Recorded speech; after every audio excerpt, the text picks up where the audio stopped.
You're now listening to the Zod and Drea podcast.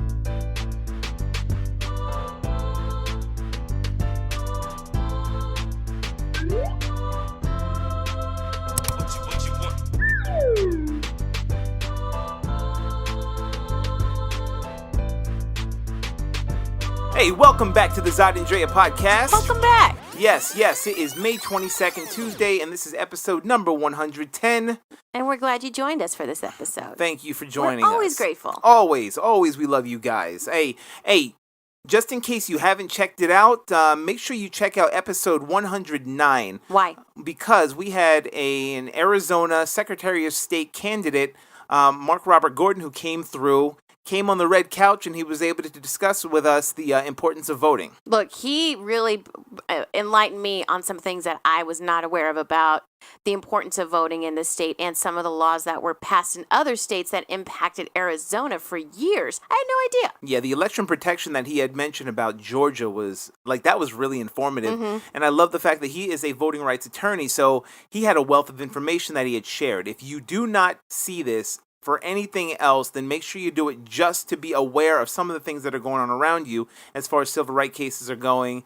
Mark definitely was a nice addition to this, and he is running for Arizona Secretary of State. It's not an endorsement, but it's somebody you should definitely consider. Right. And again, like what you said, just get some information. Yep, absolutely. And we want to thank you for his time. Yeah, you know what, Mark? Thank you for your time, and thank you, Kaylin, for bringing him to us. Yay, and Kaylin, we love you. That's it, we love you, Kaylin. And anybody else who would like to be on the Zod and Drea podcast, whether you're running for either side, please give us a contact, and we'd love to have you up on the red couch, ask you some questions, and get your information out there. And like you even said, even for the other side. Yeah, no, hey, bring them out. Bring them out. Look, bring them out. It's hard to speak. Never mind. I know. I just found out what that word meant. Oh, you didn't know? I didn't know. I thought it was just regular bells. Oh, you are hilarious. I didn't know. You serious? Anyway. I didn't know. Anyways, go download that song. That's what we're not going to do to you. Just come on and contact us over in the contact form on www.zodanddrea.com. So what are we talking about today? So let's get quick. We're going to be talking about, for the personal side, we're going to talk about 5 minutes of Zod and Drea. And we're going to explain to you what that is because it's on Patreon only. Entertainment. What are we talking about? Which movie? We saw Deadpool 2. So in case you haven't seen it, it's blowing up in the theaters right now. It's the only thing that knocked off the Avengers.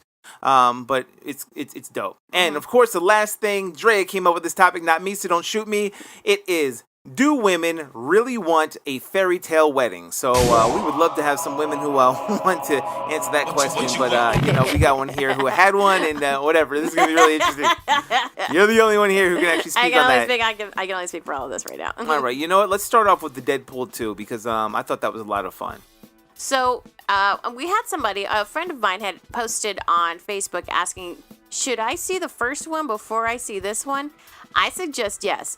But either way, it's pretty funny. You got to go in with an open mind and not thinking that it's just about superheroes. See, that's the whole thing with Deadpool. Deadpool came out almost as a joke. It was something Ryan Reynolds had been working on ever since his Wolverine Origins appearance, where it was Wade Wilson who was supposed to appear as a Deadpool, but they just completely obliterated that, and he knew it. He hated it. Everybody hated it, and it's like he wanted to redeem it, so he was bringing this thing. They gave him a small budget, and sure enough, I think it was 2016, he came out with Deadpool, and it made like $800 million. So it was something that was needed at the time in the middle of all of this comic book genre movies that are going on. Mm-hmm. So with that said, it was no doubt they were going to finally finance a Deadpool 2. I mean, they were going to. I forgot how much they gave him for the first one, like $30 million. It's something they really stretched it out, and they did a really great job. It was a mix of comedy, gore, and it was way more true to the Deadpool character in the comic books, where he's a smart ass, he's violent, and he's rude, he's crude. Absolutely, and he will just joke too much, and that's what it is, and it made a lot of money. Well, Deadpool 2 came out, and of course, it looks like it made over $300 million worldwide. Really? Already? Like, the $300 million worldwide. In 1 week? Not even. It came out, Thursday? Oh, Lord, that's right. Like, something like that. So, this thing is going to be another one that's going to explode. And if you haven't seen it, please do, because it is hilarious. It leaves off where Wade does last time, where now he is more so into his superhero mode. He's accepted who he is. If you have embracing it, if you will. Yes, yeah. absolutely. And now he has to go and fight some evil, and he's been doing it all over the world, just taking out these mob bosses or whatever. And he let one guy accidentally get away, and that became a big plot point. Right. And then how does he then address everything? He gets a team together, right? X-Force? X-Force. So which does exist in the comic books. Oh. Does Domino exist in the comic books? I don't know. I gotta look that up real quick. She was my favorite. Domino is hot. She was so cool. Like her superpower, she's lucky. He's like, no, that's imaginary. He kept saying her imaginary powers. But when you realize it, like, no, that's actually an awesome power to have. She really was lucky. And she was lucky. Yeah, it looks like Domino is a character. Oh, that's cool. So Domino is a character. That's funny. Alter ego Nina Thurman. But they do have her in, switch her up a little bit. What would you say differentiated number 2 to number 1? Well, number 1,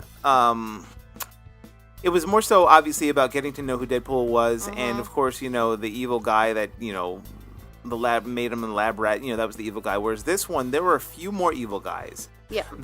So that he had to battle, even though he did in the first one too. But this one was specific. And also what was different about it was his relationship with his landlord was a little bit more explained. Not explained, but I guess their comfortability with each other, as well as his best friend. And his girl. And his girl. And, his girl, like, she accepted him for who he is and what he is. And, they're just bad as hell together. And that's what it is. And, of course, his relationship with Colossus. And just that push-pull between the two of them. And Colossus just really, really wants him to win. I love the fact that, like, Colossus out of everybody. Like, Colossus is just such a C-rated character, but it's, like, out of him. One relationship that I would advise everybody, if you're going to watch Deadpool 2 is to see evolve, is the relationship he has with his friend, the cab driver. That's absolutely right. Like, the cab, like, that's one character you didn't think would come back. And, me. Like, the cab driver is back. I swear, but putting X-Force together and watching them in action had to be the funniest scene in that movie to me. Like, I teared up laughing so hard, like gasp. when you laugh so hard that nothing comes out, that's how I was. That whole scene, like, they were bad as hell on that plane. They were bad as hell. Oh, God, it's going to happen again. So if you haven't seen it, make sure you go to ZodAndrea.com to be able to read our review on Deadpool 2, because it's thoroughly in there. No spoilers. I give no spoilers, but had written up all about it. Unless you pay. Yeah. And you better have seen part 1. But make sure you go and check it out, because it's in the theaters. I'm sure I'm going to wind up seeing it again. So yeah, most likely. Plus we can with Movie Pass. At least we can see it one more time. So we're gonna move on to the next topic. So let's talk about 5 minutes with Zod and Drea. What is it, and why should people listen? All right, you're asking me? Okay, so 5 minutes with Zod and Drea. What is it? Why should they care? This is going to be a mini segment of just 5-minute interactions between us. And it's not just interactions, it's almost like short podcasts. And we're going to give a couple of them for free, and we'll even give clips on each one of them. But in order to see all 5 minutes of it, you have to be on Patreon, and you have to be at least a paying $10 member per month to be able to see it. So sorry for anybody who isn't, but these are going to be a new web series that we do. Obviously, the podcast every Tuesday will be free, as well as the interviews that we have. But what we're going to be doing with this one is also supplying people to give them the opportunity to ask us questions, and we're going to answer it on our 5-minute segment. And it's us a little bit more raw, where we can't really do it, outward, because, we're trying to get some sponsors, but... Look, this is what we're doing, and we realize this is a successful format for people to connect with people that are on podcasts or different types of media outlets, to be on a one-on-one conversation with, versus say if you go onto our on our website and you post something regarding something about that we said. So instead of it being out for everybody to see, this is an opportunity for you then to just be direct with us. One-on-one. Plus, we want to make sure we give something to the paying members. So anybody, if you have not gone there, go to patreon.com/ZodAndrea. Become a paying member. We would love to get your input. You get something if you're a $1 member, sort of. Probably props. but you get something more so if you're a $5 a Get month a thumbs member. up. You know. So think about it, because there are, like, I love this song I heard from K Reno where he was talking about people who say they support, they're your biggest fans, but as soon as it comes to paying, they're like, yo, but I downloaded your stuff for free or this and that. It's like, how are you gonna be a fan if you're not really gonna support? So it's almost the same thing. If you are in it and you really want to support what we do, you want to support this podcast, you want to put your money where your mouth is and say, you know what, these people are really dope and we get a lot out of it, please consider going to patreon.com, choosing one of the, I believe it's 6 options of payment, and each one of them you get something new.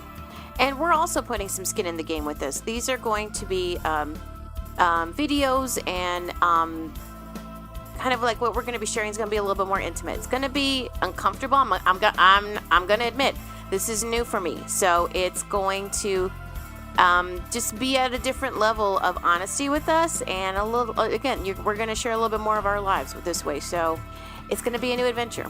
Plus, I mean, it's literally just 5 minutes, but there's going to be a bunch of them. So, it's whenever we do it per week. It might be 2 per week, maybe 3, whatever it is. But we have the format set. Everything is good. It even has a new theme song, which you'll be able to hear on it. But in case you're wondering what the tiers are to be a Tier 1 patron, there's a $2 Feel Good Citizen tier. Feel good. Feel Good Citizen. So that's just helping us out. $2 a month, thank you. The $5 or more per month is the dedicated listener. And so with that one, you will get a shout out on our next podcast, and expect your name to be posted on the podcast after your pledge. There's a $5 reward, and that's the $5 one.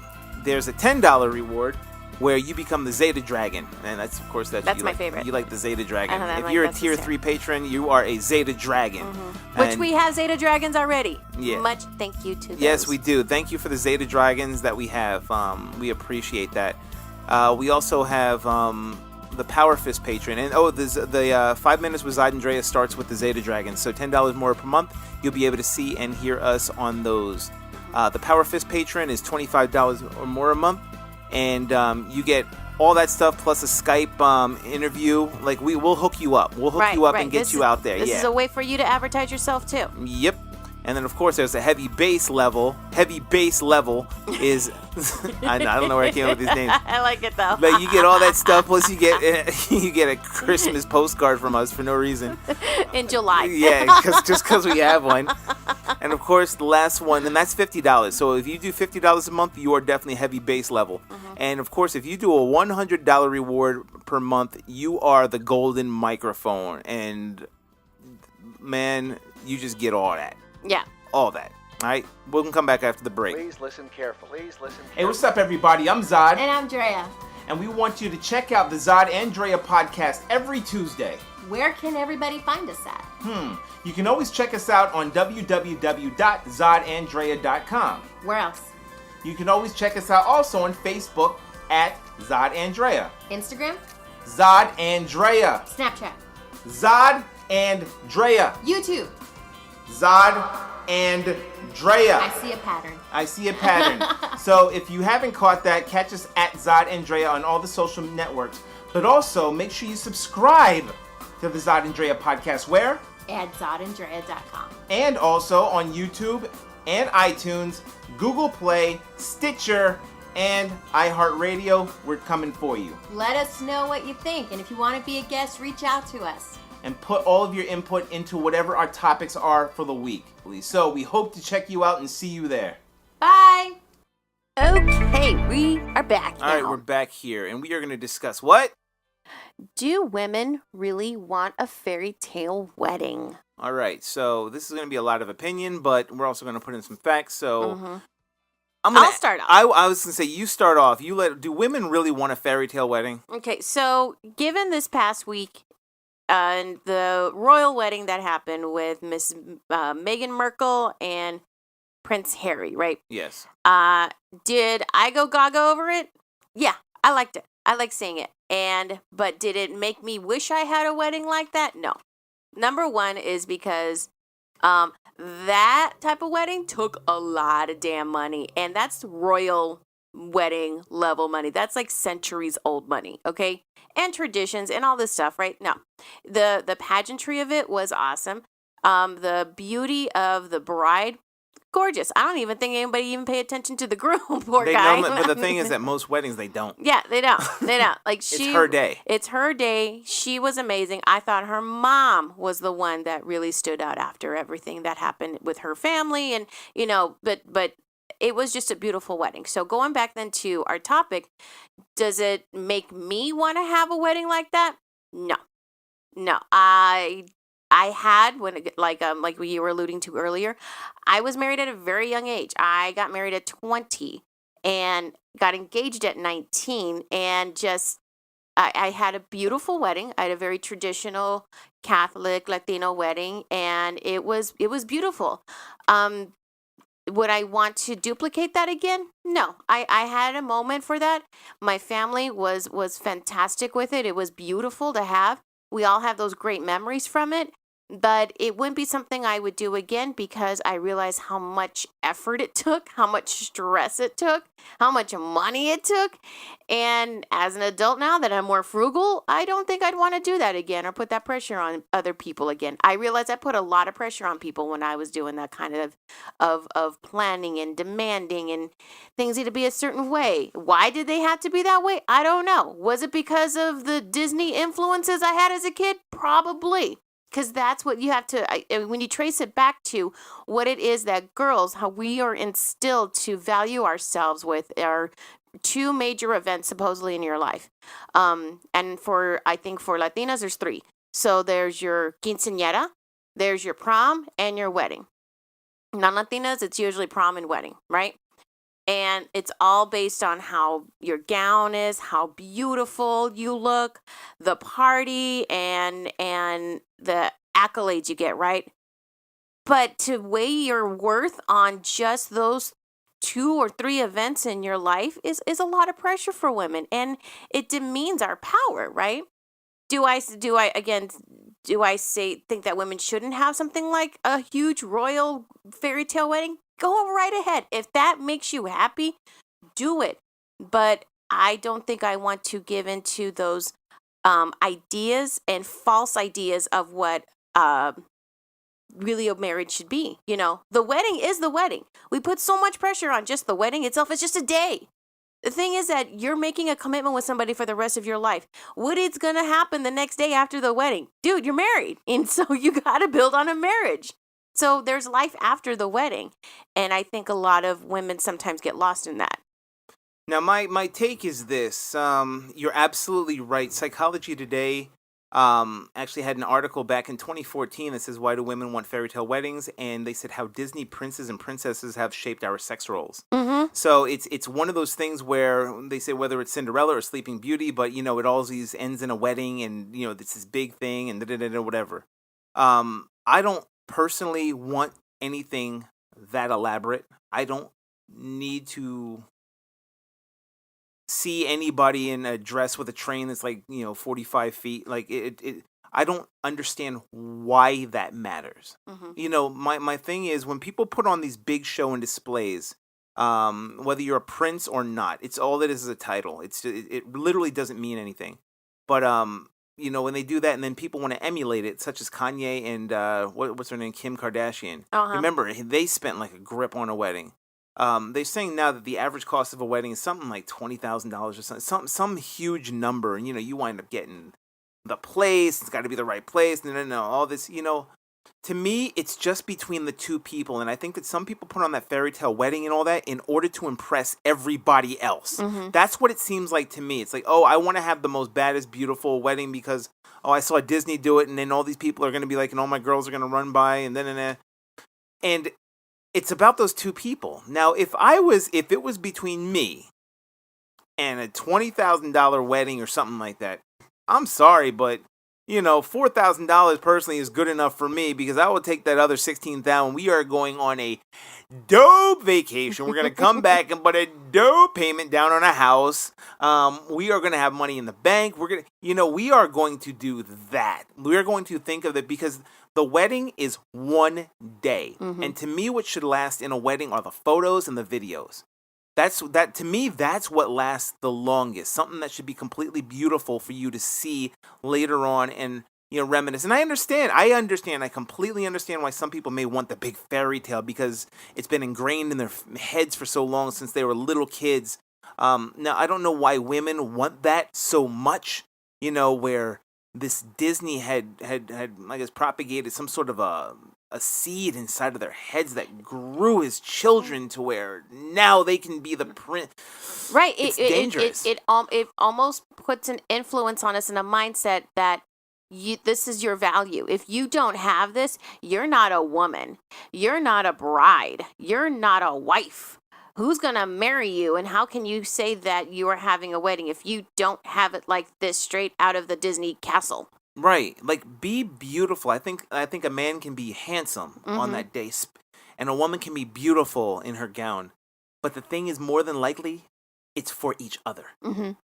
It's like, that's cool that, the person in row 7, seat 6 is like, oh my God, she's so beautiful and she's crying.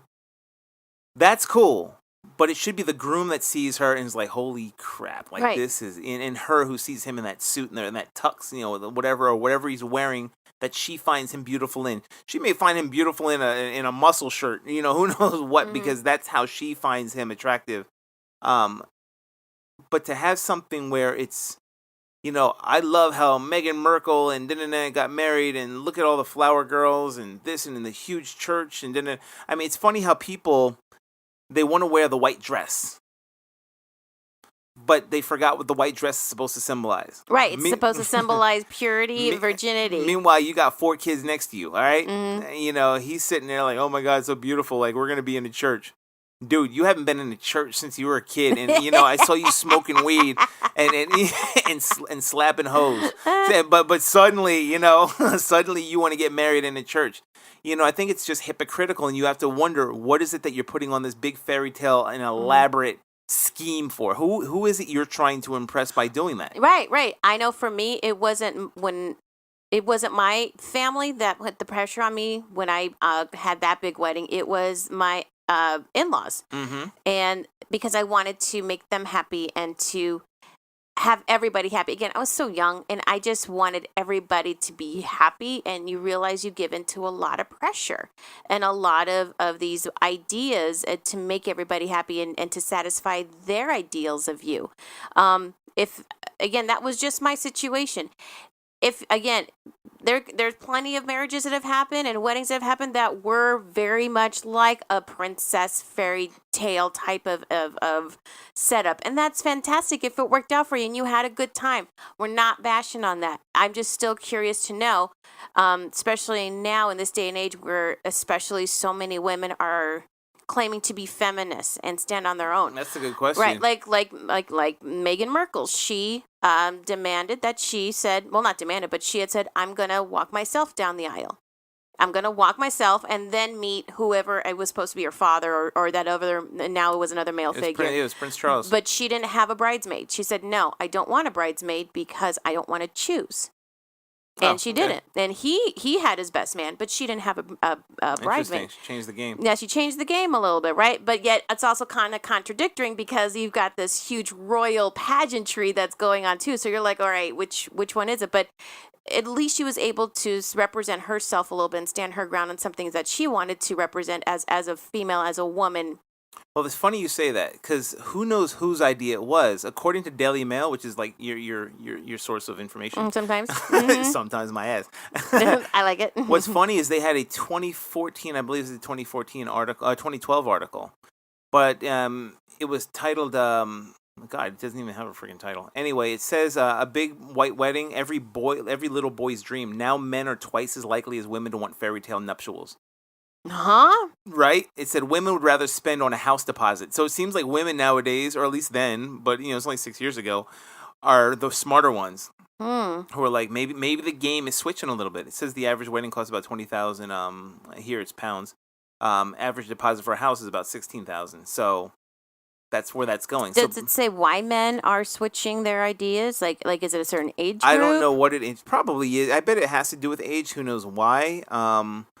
But it says today's modern man is now almost twice as likely as his bride to want a big white fairy tale wedding, according to research. Now, I don't know what research this is, but maybe men are more or less wanting something a little bit more elaborate. And I swear, like, Kanye was, I think he was like, if I remember right on their whole wedding thing, I think he was really instrumental in wanting like a bigger, I don't know, she probably did too, but who knows if she talks. But I know that he definitely did. It's interesting. I wonder why that's so. Is it same thing, like wanting to be showy, wanted to be elaborate? I don't know. I have no idea, but it seems like the women are the ones who want to scale it down a little bit. It says a survey of over 2,100 adults, 9% said they are planning to downside the scale of their nuptials or even delay them because of the cost. So I guess weddings are also just becoming more and more expensive. And 13% are considered asking guests to make a financial contribution instead of giving them a present in order to make a big day more affordable, which is a practice known as pre-gifting. So it also says more than half of all Britons. So this is a British survey, but I have a feeling that it's probably very influential over here as well. 52% think savings are better spent on buying property than anything else. So in other words, even the women are like, the fairy tale wedding thing is cool, but, somewhere to live is probably a lot better. Probably. And I've noticed, too, like some of the latest weddings that I've attended from millennials, they've been very much a downscale type of wedding and experience. It's either been like, we got married a few days ago, but now we're going to have the party, and here's a taco truck. Yeah, right.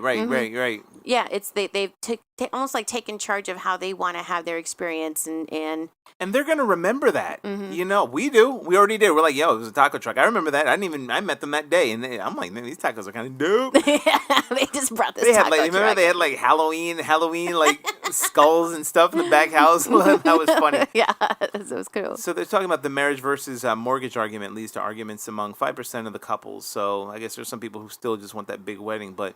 I think that it's me personally, it's not worth it unless you can really, really, really afford it. If you really want to do that, but I think that that's one of those things that's just going to wind up being for magazines. We just had this crazy thing. Down in Florida, this big mansion, and he came in on a ski boat. It's like, who are you showboating for?